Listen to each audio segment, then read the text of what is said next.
नमस्कार, मैं गणेशपुरी स्वामी आप सभी का हार्दिक स्वागत करता हूं आज की अपनी क्लास में। आज हम हिंदी व्याकरण के एक विषय संज्ञा टॉपिक है संज्ञा, इस पर हम बात करेंगे। आमतौर पर व्याकरण की जो शुरुआत है वो इसी टॉपिक से शुरू की जाती है, संज्ञा से ही शुरू की जाती है। तो आज हम जो है संज्ञा विषय के बारे में, इस संज्ञा टॉपिक के बारे में पढ़ेंगे और इसके बारे में हम जानेंगे। आमतौर पर इसके प्रश्न आते हैं हर कंपटीशन एग्जाम में, हर प्रतियोगी परीक्षा में जो है इसके प्रश्न आते हैं, चाहे नवोदय हो, चाहे सैनिक विद्यालय की हो, और भी कोई कंपटीशन है, बीएसटीसी हो या रीट हो, सब में जो है इस टॉपिक से जो है प्रश्न पूछे जाते हैं। हम इस टॉपिक को बड़े ही ध्यान से, मनन से, लगन से पढ़ेंगे और इसके बारे में पूरी जानकारी प्राप्त करेंगे। आइए हम देखते हैं, इस टॉपिक के बारे में पढ़ते हैं और हम शुरू करते हैं इसकी परिभाषा से। संज्ञा के बारे में हम जान लेते हैं। संज्ञा का हम कह सकते हैं सिमिलर वर्ड, नाम। संज्ञा और नाम दोनों एक ही चीज है, संज्ञा कह दो या नाम कह दो, एक ही चीज है। तो हम इसकी जो है परिभाषा जानते हैं। देखो, परिभाषा इसकी है, ऐसे शब्द जो किसी व्यक्ति, वस्तु, स्थान, गुण या भाव आदि के जो नाम हैं, उन नामों को जो है संज्ञा कहते हैं। ऐसे शब्द जो किसी व्यक्ति, वस्तु, स्थान, भाव व गुण आदि के नामों का बोध कराते हैं, बोध मतलब ज्ञान, जो ज्ञान कराते हैं उन्हें हम संज्ञा कहते हैं। इस वर्ड को हमें नहीं भूलना है, नाम को, जो नाम है इसको नहीं भूलना है। ऐसे शब्द जो किसी व्यक्ति, वस्तु, स्थान, गुण या भाव के नाम का बोध कराते हैं उन्हें संज्ञा कहते हैं। नाम, इन किसी व्यक्ति का नाम होगा, किसी वस्तु का नाम होगा, किसी स्थान का नाम होगा, किसी भाव का नाम होगा या किसी गुण का नाम होगा। तो यदि इन संबंधित चीजों का कोई नाम है तो वो संज्ञा है। वो क्या है? संज्ञा है। कोई भी इनसे संबंधित कोई भी नाम है तो वो नाम जो है वो संज्ञा है। तो संज्ञा कह दो या नाम कह दो। जैसे मेरे हाथ में ये वस्तु है, मैं ऐसे कह सकता हूं इस वस्तु का नाम पेन है या इस वस्तु की संज्ञा पेन है, एक ही चीज है। इस वस्तु का नाम पेन है या इस वस्तु की संज्ञा पेन है, दोनों एक ही चीज है। तो हमने इसके बारे में जाना है कि संज्ञा या नाम एक ही चीज है। संज्ञा कह दो या नाम कह दो, एक ही चीज है। लेकिन ऐसे शब्द जो किसी व्यक्ति, वस्तु, स्थान, गुण व भाव आदि के नामों का बोध कराते हैं उन्हें संज्ञा कहते हैं। सबसे पहले तो ये परिभाषा हमें ध्यान में रखनी है। परीक्षा में प्रश्न पूछा जा सकता है संज्ञा किसे कहते हैं, तो हमें इसका उत्तर आना चाहिए, इसकी परिभाषा हमें आनी चाहिए। ऐसे शब्द जो किसी व्यक्ति, वस्तु, स्थान, गुण व भाव के नाम का बोध कराते हैं उन्हें संज्ञा कहते हैं। सबसे पहले तो मुख्य बात अपनी होगी परिभाषा। हमने परिभाषा के बारे में जान लिया है। ऐसे शब्द जो किसी व्यक्ति, वस्तु, स्थान, भाव व गुण आदि के नाम का बोध कराते हैं उन्हें संज्ञा कहते हैं। चलो, हमने परिभाषा जानी है और अब हम इसके जो है भेद जानेंगे। परीक्षा में प्रश्न ऐसे भी आता है कि संज्ञा के कितने भेद होते हैं, ऐसे प्रश्न भी आता है कि संज्ञा के कितने भेद होते हैं। पहला प्रश्न अपना क्या बना, संज्ञा किसे कहते हैं या संज्ञा की परिभाषा क्या होती है। तो परिभाषा, ऐसे शब्द जो किसी व्यक्ति, वस्तु, स्थान, भाव व गुण आदि के नामों का बोध कराते हैं उन्हें संज्ञा कहते हैं। सबसे पहले अपनी मुख्य बात ये होगी और पहला प्रश्न इस टॉपिक से यही बनता है।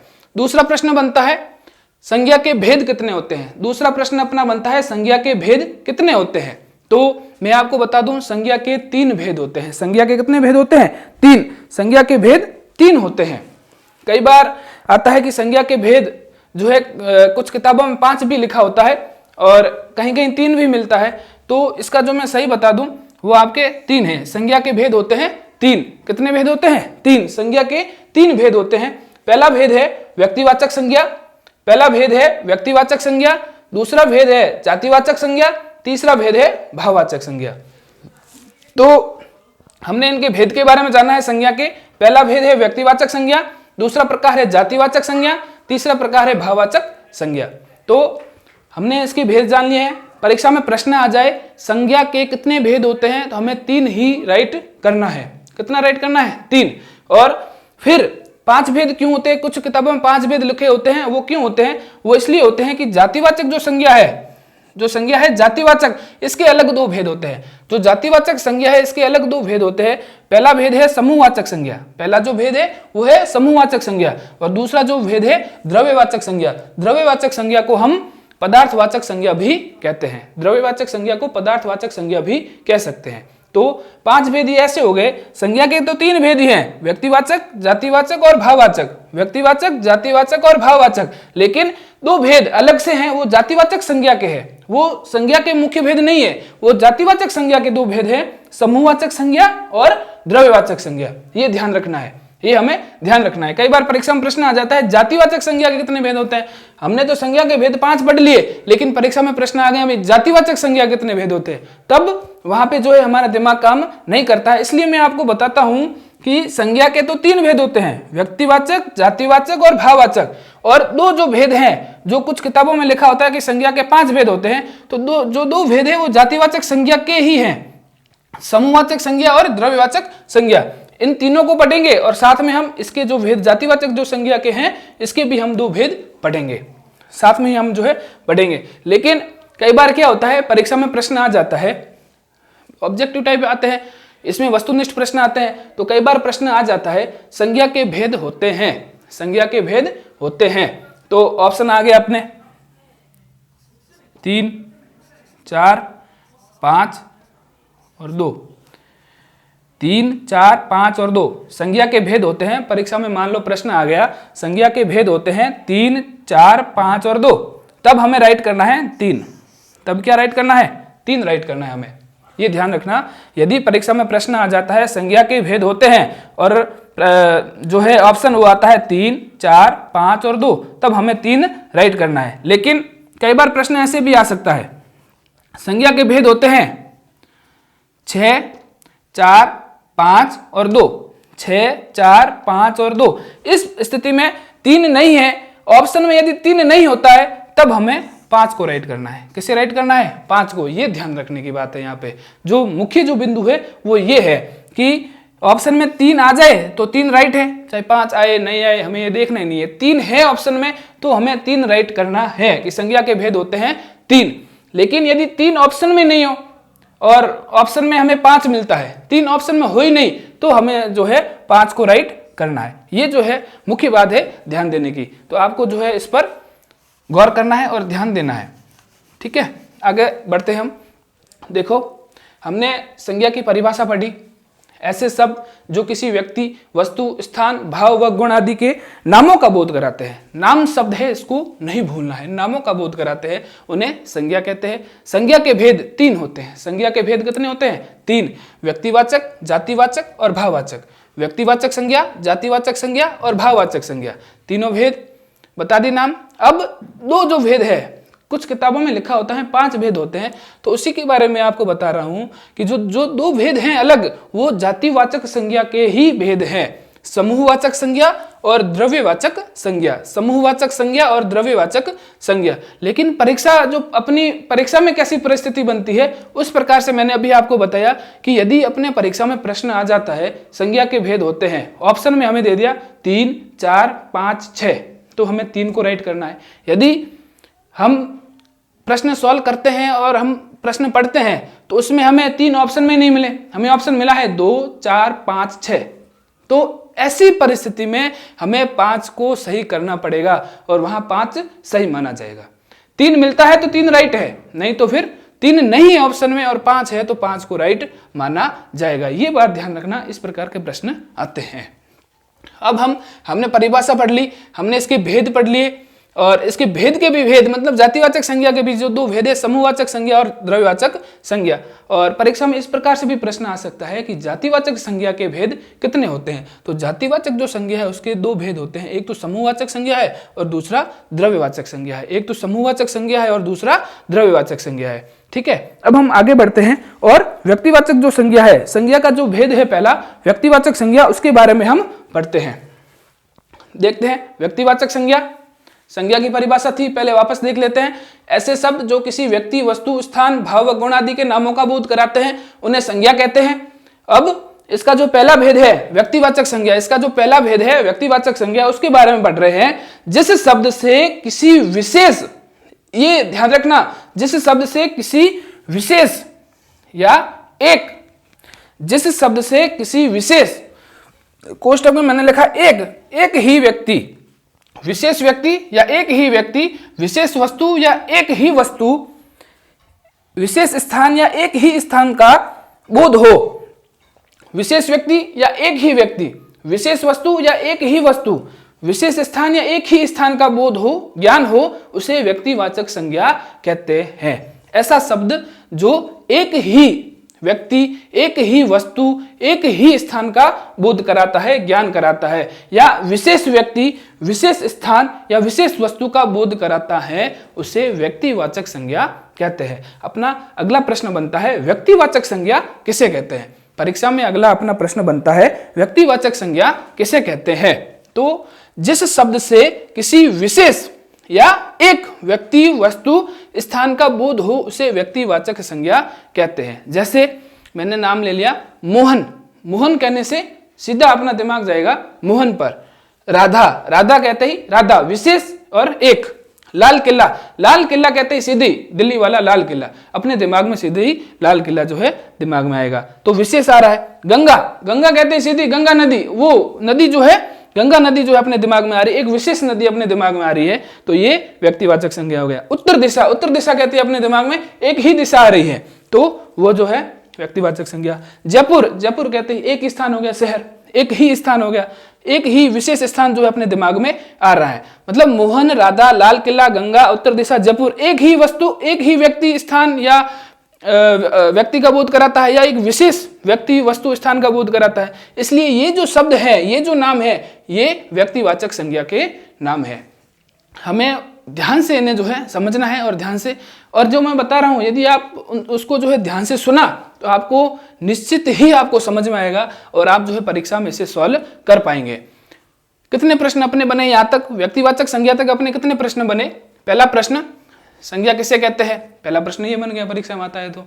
ऐसे शब्द जो किसी व्यक्ति, वस्तु, स्थान, भाव, गुण आदि के नामों का बोध कराते हैं, उन्हें संज्ञा कहते हैं। पहला प्रश्न ये। दूसरा प्रश्न अपना बनता है, संज्ञा के कितने भेद होते हैं? तो संज्ञा के भाई 3 भेद होते हैं, कहीं कहीं 5 लिखे होते हैं, तो मैंने अभी वो आपको बताया है कि परीक्षा की परिस्थिति के हिसाब से अपने को वह सॉल्व करना है। तो संज्ञा के जो 3 भेद ही होते हैं, व्यक्तिवाचक, जातिवाचक और भाववाचक। फिर अगला प्रश्न बनता है, जातिवाचक संज्ञा के कितने भेद होते हैं? तो जातिवाचक संज्ञा के 2 भेद होते हैं, समूहवाचक संज्ञा और द्रव्यवाचक संज्ञा। फिर है अपने व्यक्तिवाचक संज्ञा। इसका जो व्यक्तिवाचक संज्ञा किसे कहते हैं? तो व्यक्तिवाचक संज्ञा जिस शब्द से किसी विशेष या एक व्यक्ति, वस्तु, स्थान का बोध हो, उसे व्यक्तिवाचक संज्ञा कहते हैं। अपना ये जो प्रश्न बना है, और इसके उदाहरण भी हमने देखे हैं, मोहन, राधा, लाल किला, गंगा, उत्तर दिशा, जयपुर। तो ये जो है एक ही व्यक्ति या एक ही स्थान या एक ही वस्तु के नाम है, और ये एक विशेष व्यक्ति, विशेष वस्तु और विशेष स्थान के नाम है, इसलिए ये व्यक्तिवाचक संज्ञा है। उम्मीद करता हूं यहां तक आपको समझ में आया होगा। अब हम आगे बढ़ते हैं जातिवाचक संज्ञा पर। हम आगे बढ़ते हैं जातिवाचक संज्ञा पर। हमने पहला संज्ञा का जो पहला भेद है व्यक्तिवाचक संज्ञा, इसको पढ़ा है, और फिर हम आगे बढ़ रहे हैं जातिवाचक संज्ञा। जातिवाचक संज्ञा को पढ़ने के बाद व्यक्तिवाचक संज्ञा एकदम आसानी से आपको समझ में आ जाएगी। जातिवाचक संज्ञा पढ़ने के बाद इसको हमने ध्यान से पढ़ा तो ये अपने आप अपने को समझ में आएगी। फिर हम जातिवाचक और व्यक्तिवाचक संज्ञा के जो है अंतर समझेंगे, इसके बीच का अंतर क्या है वो भी हम इसमें समझेंगे। चलो देखते हैं जातिवाचक संज्ञा। परिभाषा देख लो इसकी, जिन संज्ञाओं से या जिन नामों से एक प्रकार की वस्तु, व्यक्ति व स्थानों का बोध हो, एक ही प्रकार की, ये देखो एक ही प्रकार की, यहां क्या था एक ही, यहां एक ही या विशेष, यहां एक या विशेष, लेकिन यहां एक ही प्रकार की वस्तु, व्यक्ति, स्थानों का बोध हो, उसे जातिवाचक संज्ञा कहते हैं। अब यहां भी आपको समझ में नहीं आया तो नीचे वाली लाइन देखिए, यहां आपको और भी आसानी से समझ में आएगा। जातिवाचक संज्ञा शब्दों से किसी व्यक्ति, वस्तु, स्थान की पूरी एक ही जाति का बोध होता है, पूरी जाति का बोध हो जाता है। यहां पे तो मोहन कह दिया तो केवल मोहन का ही बोध होगा, राधा कह दिया तो केवल राधा का ही बोध हो रहा है, लाल किला कह दिया तो केवल लाल किले का ही ज्ञान हो रहा है, गंगा नदी का कह दिया तो केवल गंगा नदी का ही बोध हो रहा है। लेकिन यहां ऐसे शब्द आएंगे जातिवाचक संज्ञा में, ऐसे शब्द आएंगे जिससे पूरी जाति का बोध होगा, जिससे पूरी जाति का बोध हो जाएगा। जैसे देखते हैं उदाहरण, मनुष्य। अब मनुष्य कह दिया तो इसमें मोहन भी आ गया, राधा भी आ गया, सोहन भी आ गया, कृष्ण भी आ गया और राम भी आ गया, मैं भी आ गया और आप भी आ गए। मनुष्य कह दिया तो पूरी एक जाति आ गई इसमें, जो पूरे जो व्यक्तिवाचक संज्ञा के जो अलग अलग जो शब्द थे वो सब इसके अंदर आ गए, मनुष्य के अंदर आ गए। समझ में आई बात। फिर मैंने कह दिया किला, अब किला कह दिया तो किला, लाल किला भी इसके अंदर आ गया, स्वर्ण किला भी आ गया, मेहरानगढ़ भी आ गया, चित्तौड़गढ़ दुर्ग भी आ गया, रणथंभौर दुर्ग भी आ गया, सारे दुर्ग जो है इसके अंदर आ गए। किला कहते ही सारे किले आ गए, तो ये एक ही जाति का बोध करा रहा है। आगे देखो, नदी, नदी कहते ही गंगा, यमुना, सरस्वती, कृष्णा, कावेरी, सारी नदियां जो है इसके अंदर आ गई। ठीक है, यहां तक उम्मीद करता हूं बहुत ही अच्छे ढंग से आपको समझ में आ रहा है। उम्मीद करता हूं कि ये जो मैं पढ़ा रहा हूं आपको बहुत ही अच्छे ढंग से समझ में आ रहा है। आगे देखता हूं, दिशा, दिशा कहते ही उत्तर, पूर्व, पश्चिम, दक्षिण, सारी जो दिशा है इसके अंदर आ गई, इस शब्द के अंदर समा गई। शहर, शहर में जयपुर, जोधपुर, जैसलमेर, मुंबई, कर्नाटक सब आ गए इसके अंदर। गांव कहते ही जितने भी गांव के नाम है वो सब इसके अंदर आ गए। तो कहने की बात आप समझे, जातिवाचक संज्ञा और व्यक्तिवाचक संज्ञा, मतलब व्यक्तिवाचक जो संज्ञा है वो जातिवाचक संज्ञा के अंदर ही है, व्यक्तिवाचक जो संज्ञा है वो जातिवाचक संज्ञा शब्दों के अंदर ही है। जैसे मनुष्य, जैसे यहाँ पे हमने मोहन और राधा, मोहन और राधा है क्या? मनुष्य ही है। मोहन और राधा क्या है? मनुष्य ही। लाल किला है क्या? किला है। गंगा क्या है? नदी। उत्तर दिशा क्या है? दिशाओं के अंदर जो है उत्तर दिशा। शहर के अंदर जयपुर, जोधपुर, ये जो सब इसके अंदर आते हैं।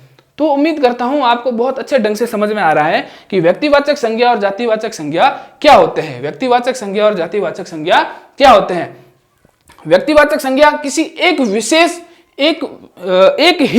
एक विशेष या एक ही व्यक्ति, वस्तु, स्थान का बोध करेगी, और इसके अलग जातिवाचक संज्ञा पूरे समूह का बोध करेगी। जो पूरा जो समूह है, जो एक जाति है, एक पूरी जाति का हमें बोध कराएगी। अब हम नीचे इसके जो है जातिवाचक संज्ञा और व्यक्तिवाचक जो संज्ञा है इसमें क्या भेद है या क्या अंतर है या किस प्रकार से है वो मैं आपको बता रहा हूं, और उम्मीद है बहुत ही अच्छे ढंग से इतना जो मैंने पढ़ाया है वो आपको समझ में आएगा। और मैं यह भी आशा करता हूं कि आप इसे बहुत ही लगन और मनन से पढ़ेंगे तो आपको बहुत ही अच्छे ढंग से समझ में आ ही जाएगा और आपको सफल होने से कोई नहीं रोक पाएगा। जातिवाचक संज्ञा देखो, मैंने यहां बता दिया मनुष्य, नाम ले लिया मनुष्य, मनुष्य पूरी जाति का बोध करा रहा है, तो ये जातिवाचक संज्ञा हो गई।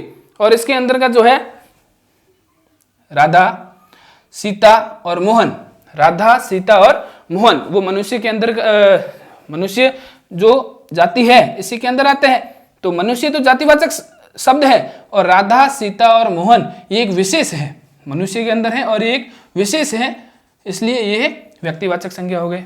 नदी, नदी सब जातिवाचक संज्ञा है, लेकिन गंगा, कृष्णा, कावेरी, सरस्वती, जमुना, ये जो सारी नदियां हैं वो व्यक्तिवाचक संज्ञा के अंतर्गत आएगी। राज्य, राज्य जो शब्द है यह जातिवाचक है, राज्य जो शब्द है यह जातिवाचक शब्द है। जैसे राजस्थान, उत्तर प्रदेश, मध्य प्रदेश और भी जो राज्य हैं वो अलग अलग जो नाम है वो तो आ जाएंगे व्यक्तिवाचक संज्ञा के अंदर। फिर महासागर, हिंद महासागर, प्रशांत महासागर, ये जो विशेष नाम है, अलग अलग नाम है, ये तो व्यक्तिवाचक संज्ञा हो जाएंगे, लेकिन महासागर नाम लेते ही वो जातिवाचक संज्ञा के अंदर आ जाएगा। जैसे महाद्वीप, महाद्वीप जो शब्द है वो तो जातिवाचक है, लेकिन एशिया, ऑस्ट्रेलिया, ये जो शब्द हैं वो व्यक्तिवाचक संज्ञा में आ जाएगा।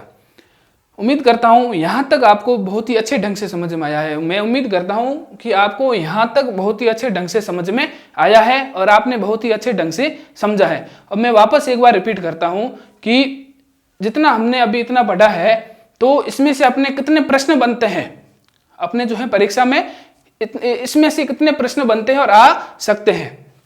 पहला, संज्ञा की परिभाषा ये रही, ऐसे सब जो किसी व्यक्ति, वस्तु, स्थान, भाव व गुण आदि के नामों का बोध कराते हैं उन्हें संज्ञा कहते हैं। ठीक है, ये पहला प्रश्न। दूसरा प्रश्न, संज्ञा के भेद, 3 भेद, व्यक्तिवाचक, जातिवाचक और भाववाचक, 3 भेद हो गए। फिर जातिवाचक संज्ञा के भेद, समूहवाचक और द्रव्यवाचक, 2 भेद हो गए। फिर हमने पढ़ा व्यक्तिवाचक संज्ञा किसे कहते हैं? जिस शब्द से किसी विशेष एक ही व्यक्ति, वस्तु, स्थान का बोध हो उसे व्यक्तिवाचक संज्ञा कहते हैं। जैसे मैंने मोहन, राधा, लाल किला, गंगा, उत्तर दिशा, जयपुर। मैंने आपको बताया था कि जातिवाचक संज्ञा पढ़ने के बाद व्यक्तिवाचक जो संज्ञा है वो बहुत ही आसानी से समझ में आ जाएगी। फिर हमने पढ़ा जातिवाचक संज्ञा किसे कहते हैं? जिन संज्ञाओं से एक ही प्रकार की वस्तु, व्यक्ति व स्थानों का बोध हो या एक पूरी जाति का बोध हो उसे जातिवाचक संज्ञा कहते हैं। ये होगी इसकी परिभाषा।